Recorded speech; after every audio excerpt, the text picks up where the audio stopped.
Alegria tê-los aqui conosco para a celebração dessa Santa Eucaristia e a reflexão da nossa liturgia de hoje, como a Igreja nos propõe.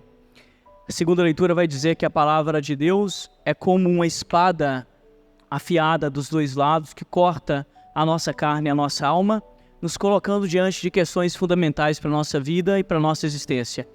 Hoje aparece uma dessas questões que angustia todo ser humano e ela aparece o tempo todo nas Sagradas Escrituras e nós precisamos retomá-la, com a devida prudência, com o devido cuidado, com o devido respeito que merece. Diante da pergunta feita pelo jovem rico, pergunta que também é nossa, de cada dia, que é: Senhor, bom mestre, o que devo fazer para ganhar a vida eterna? Jesus aponta um caminho que começa com o cumprimento dos mandamentos e termina com aquilo que é a doação total pelo reino de Deus. Doação essa que precisa ser muito bem compreendida. Aparece, portanto, hoje na nossa liturgia essa encruzilhada entre o materialismo e aquilo que seria a nossa opção pelo reino de Deus. Questão que foi debatida durante muito tempo, que causou grandes divisões na nossa história e na nossa igreja e que, portanto, merece, como eu disse, o devido respeito. O finalzinho dessa homilia nós vamos tocar em um tipo de ateísmo muito importante para vocês discernirem, que é o ateísmo prático, diferente do ateísmo científico, do ateísmo filosófico e do ateísmo ingênuo. Pasmem, mas a maioria de nós vivemos um ateísmo prático por culpa do materialismo nas nossas vidas. No finalzinho nós vamos tocar sobre isso. A primeira coisa que aparece nessa liturgia do ponto de vista reflexivo e que eu queria colocar com vocês, colocar para vocês ou com vocês, como vocês queiram, eu farei através de uma reflexão que eu fiz ontem numa mesa de jantar muito agradável. Depois de presidir a Eucaristia aqui, fui a São Geraldo da Piedade para presidir a missa de Nossa Senhora Aparecida, e lá encontrei uns freis, os irmãos, os freis do Caminho, que vocês devem conhecer, que tem 17 anos, que faz um serviço muito bonito aqui em Valadares, e jantando com eles ontem, nós começamos a conversar um pouquinho sobre a liturgia de hoje. E uma das coisas que eu comentava com eles lá é que nós precisaríamos retomar urgentemente a ideia da pobreza evangélica e situar essa pobreza evangélica separada daquilo que é a pobreza sociológica, e pensar qual a intuição ou quais são as intuições que estão por detrás dessa pobreza evangélica, explicitada hoje, por exemplo, na palavra do Senhor: uma coisa só te falta, vende tudo, entrega aos pobres, vem, segue-me, que é a explicitação da pobreza evangélica. E diante dos jargões que nós temos escutado, como, por exemplo, a opção preferencial pelos pobres, que a igreja jamais vai abandonar isso. E uma das correções que nós precisamos fazer na nossa hermenêutica é que a nossa opção preferencial é pelos pobres e não pela pobreza ou pela miséria. A opção preferencial pelos pobres, ela é evangélica. A opção preferencial pela pobreza é ideológica, nefasta e divide a igreja. Não podemos deixar de falar sobre isso. Deus sempre vai estar do lado dos pobres, mas Deus não é o produtor da pobreza. Deus não é o nosso inimigo ou o nosso rival. Deus não quer um mundo de miseráveis. A pobreza é fruto do pecado humano, é fruto das nossas ganâncias, da nossa má administração pública, é fruto dos nossos vícios, quando nos entregamos ao vício, por exemplo, e menosprezamos o nosso trabalho. A pobreza não é obra de Deus. Precisamos começar por aí, diferenciando aquilo que é a pobreza evangélica daquilo que é a pobreza sociológica. Por quê? Porque a pobreza evangélica, às vezes o padre fala umas palavras mais complicadas, mas a gente explica. Ela é ontológica. O que é a pobreza evangélica? E o que é a pobreza ontológica que eu estou falando? A pobreza evangélica é a pobreza existencial.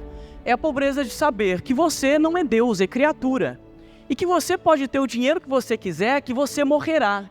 E que seu dinheiro não comprará a vida. Essa é a pobreza evangélica. A pobreza evangélica é a pobreza de Jó, que sabe que não existe riqueza neste mundo capaz de comprar a graça de Deus. Essa é a pobreza existencial. é a pobreza a que nós somos convidados, né, a viver. Ela está conectada, portanto, com essa posição existencial do ser humano que se coloca no lugar de criatura. A pobreza sociológica é outra coisa. Que Deus esteja do lado do pobre sociologicamente falando, o Evangelho também vai colocar isso, né? Não significa de forma alguma uma aprovação bíblica daquilo que seria a miséria no nosso mundo. Aliás, o tempo todo vai aparecer isso nos textos bíblicos, em uma passagem muito bonita, por exemplo, de São João, que eu gosto sempre de repetir, né? Diante da pregação de Jesus, quando ele fala do amor do Pai para conosco, ele vai dizer: eu vim para que todos tenham vida e vida em abundância. E nós precisamos fazer esse discernimento. A pobreza evangélica é existencial, coloca o ser humano no seu lugar de criatura. A pobreza sociológica é nefasta, ideológica e tem dividido a nossa igreja. Isso é muito importante, que nós retomemos esse discurso. E é um discurso que nos coloca, obviamente, diante dessa provação que Jesus faz com o jovem rico e que faz a cada um de nós. Porque nós abrimos a nossa boca muitas vezes para dizer: Senhor, Tu és o Senhor da minha vida, o centro da minha existência. Mas na hora que o Senhor pergunta: sou mesmo? O que você tem deixado por mim? As nossas pernas tremem. Porque aí nós percebemos que tem coisas, pessoas que ocupam um lugar muito especial no nosso coração e que deixa Deus de lado. Meus irmãos, isso é a dureza da existência. A dureza da existência é olhar para a nossa vida e perceber que nós não somos tão bons, tão justos e tão santos como nós pensamos. E que Deus não ocupa lá este lugar tão especial que você fala que ocupa. O que você tem deixado por Cristo? O jovem sai triste porque tinha muitas riquezas, né? Aqui a gente pode entender a riqueza de muitas formas, né? Não somente aquilo que seria a riqueza material, mas a riqueza do nosso orgulho, das nossas concepções, até mesmo das nossas posturas, né? E que nós às vezes nos fechamos tanto nela que Deus vai perdendo aqui o espaço. Muito importante para a gente, né? A gente olhar para o testemunho desse jovem rico, se colocar no lugar dele e perguntar o que o tem deixado para Deus, por Deus, né? E o espanto dos apóstolos ou dos discípulos é o nosso espanto. Como é possível? Quem pode se salvar diante dessa dureza? E aí Jesus diz a palavra que liberta, que é: para vocês, humanos, isso é impossível, mas não para Deus. Para Deus tudo é possível. Para Deus tudo é possível. É possível você ter uma empresa, gerir bem a sua empresa e ter Deus como centro da sua vida. É possível você ter um bom carro e não deixar que o carro te possua. É possível você ter uma conta bancária bacana e não deixar que a conta bancária faça o rápido da sua vida e da sua existência, né? Como dizia o saudoso Padre Vicente, é possível que você tenha alguns bois no pasto e que eles não mandem na sua vida mais do que a sua mulher na sua casa? É possível, né? A bênção material e espiritual no cristianismo, e vale dizer no judaísmo, elas não são coisas opostas. Se por um lado nós precisamos denunciar uma espécie de cultismo evangélico, né, porque agora nós estamos aí, né, todo padre e pastor virou coach, quem não é padre e pastor virou coach também, e usa a Bíblia para ganhar dinheiro com isso, é preciso denunciar isso, porque aí está o perigo do ateísmo prático. É preciso denunciar. O centro da nossa existência e o sinal de Deus na nossa vida não é necessariamente a riqueza. Por quê? Porque tem muitos pilantras que são mais ricos que vocês, ou não? Pessoas que não frequentam a igreja são as mais ricas. E não tem a ver com frequentar a igreja. Pessoas não crentes são as mais ricas. As pessoas mais ricas do mundo não são as crentes. Então, julgar objetivamente riqueza com bênção pode ser diabólico, como associar a pobreza com falta de graça. Essa associação, ela não é conveniente, não é evangélica e é diabólica. Pessoas que ganham melhor do que vocês e que têm mais dinheiro que vocês, não estão nem aí para Deus. Não é verdade?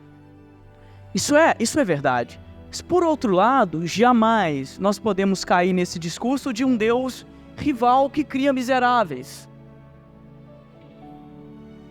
Um Deus que quer ver o ser humano passando fome, sem nenhum tipo de, vamos dizer assim, de conforto. A opção preferencial pelos pobres, não a opção preferencial pela pobreza. A gente ressalta uma vez mais aqui, né? Então nós precisamos ir reformulando isso na nossa vida, não pensar que Deus é o nosso rival, né? Que vocês possam construir, que vocês possam ganhar aquilo que vocês precisam ganhar para construir a vida de vocês, para manter a família, jamais pensando Deus como rival. E diante dessa opção, né, ou diante dessa encruzilhada entre um materialismo radical e aquilo que seria a opção pelo Senhor e pelo seu reino, pedir ao Senhor que te conceda a cada dia o discernimento de saber aquilo que é dele e aquilo que é do mundo. E que as coisas que nós conquistamos com o nosso trabalho, que as coisas que nós conquistamos com o nosso processo, né, as coisas materiais que nós conquistamos com o nosso processo existencial, elas não ocupem jamais o coração de Deus na nossa vida. Que nós possamos olhar para aquelas pessoas pobres, do ponto de vista existencial ou sociológico, né, e nos colocar a serviço delas. Isso é o que a igreja pede para a gente. Termina essa homilia recordando uma frase de na verdade foi uma brincadeira que fizeram, e aí ele respondeu de uma forma muito jocosa. É um literato ateu, que vocês devem ter lido alguma coisa dele, o Saramago, né? Muito interessante do ponto de vista da literatura, mas não é lá um teólogo, vamos falar assim, né? Muito brilhante. E aí ele disse uma frase muito interessante um dia, brincando um pouquinho com o mundo religioso. Ele falou que Deus, o Deus de vocês deve gostar muito de pobre, de louco e de bêbado. E aí alguém perguntou, por que você está falando isso? Porque ele fez um mundo cheio deles, né? Tá cheio de louco, cheio de pobre, cheio de bêbado no mundo. Então Deus deve gostar muito desse povo, né? E aí, diante dessa frase de Saramago, a gente precisa fazer uma espécie de denúncia, né? Nós não podemos levar essa frase de Saramago, que foi uma frase de um ateu brincando com o religioso, a sério. A produção de pobres no mundo, quem fez não foi Deus. As estruturas injustas deste mundo não foi Deus quem fez. Ou foi? Então parem de jogar a pobreza nas costas de Deus. É vontade de Deus. Não é vontade de Deus que você seja pobre, que não tenha dinheiro para bancar a vida do seu filho. O céu é gozo eterno. O céu é alegria, o céu é abundante e abundância. A imagem do céu é a imagem do banquete. Não é a imagem do fast food rápido, né? Que a gente só tem o dinheiro para aquele cachorro quente lá. Não, a imagem do céu é a imagem do banquete. Fiquemos com essa imagem e pensemos sempre que o que o Evangelho coloca para a gente hoje é essa certeza, né? De que a nossa principal riqueza é o Senhor. O que é o ateísmo prático, meus irmãos? Porque eu falei que eu ia falar dele, já está terminando a homilia e eu não disse, mas em poucas frases. O ateísmo prático é a postura, inclusive do homem de fé, que deixou os bens materiais tomarem tanto o coração dele, que Deus aparece de vez em quando uma muleta. Você vem à igreja, você até devolve seu dízimo, e devolve seu dízimo às vezes por superstição, que é, se eu não dar, Deus não vai me dar de volta. Tem pessoas que vivem uma fé supersticiosa, ainda com trocas. Tem que fazer isso para que Deus me ajude. Isso é o ateísmo prático. Porque este não é o Deus bíblico. Este é o Deus que você inventou para você. O Deus das trocas, das barganhas, né? O Deus que pune alguns com a pobreza e eleva outros com a riqueza. Isso não é o Deus que aparece nas Escrituras. Isso é o seu Deus. Ou seja, o ídolo que nós criamos para nós, né? Cuidado. O ateísmo prático é nefasto e ele está o tempo todo, batendo a sua porta. O ateísmo prático é o ateísmo das pessoas, que são até gente muito boa de igreja, mas na hora que é colocado diante da opção pelo Senhor, ele faz como o jovem rico. Sai muito triste porque era muito rico. Na verdade, o seu amor não estava nos mandamentos. O seu amor estava nos bens materiais. Isso é ateísmo prático, né? Cuidado, tá? Todos nós corremos esse risco. Do Papa ao fiel que está entrando na igreja hoje, corremos esse risco, né? Como eu acabo incomodando um pouquinho, né? O ateísmo prático está entre os sacerdotes. Quando a gente fala, nossa, eu estou saindo de uma paróquia bacana, onde eu não tinha problema financeiro, para agora ir para uma paróquia onde eu vou ter problema financeiro. Cuidado com o ateísmo prático, meu irmão. Você não é padre para paróquia rica. Ninguém é ordenado para ficar no Santa Rosa, na Catedral ou na ilha. Você é padre para o povo de Deus. Tenha ele ou não condições financeiras. E se não tiver, coloca a touca na cabeça e vai vender pastel lá na barraquinha com eles, para que a sua igreja se mantenha. O ateísmo prático está no mundo católico, no mundo evangélico, e é quando nós colocamos aquilo que é os bens materiais acima da nossa opção evangélica pelo nosso Senhor Jesus Cristo. Louvado seja o nosso Senhor Jesus Cristo.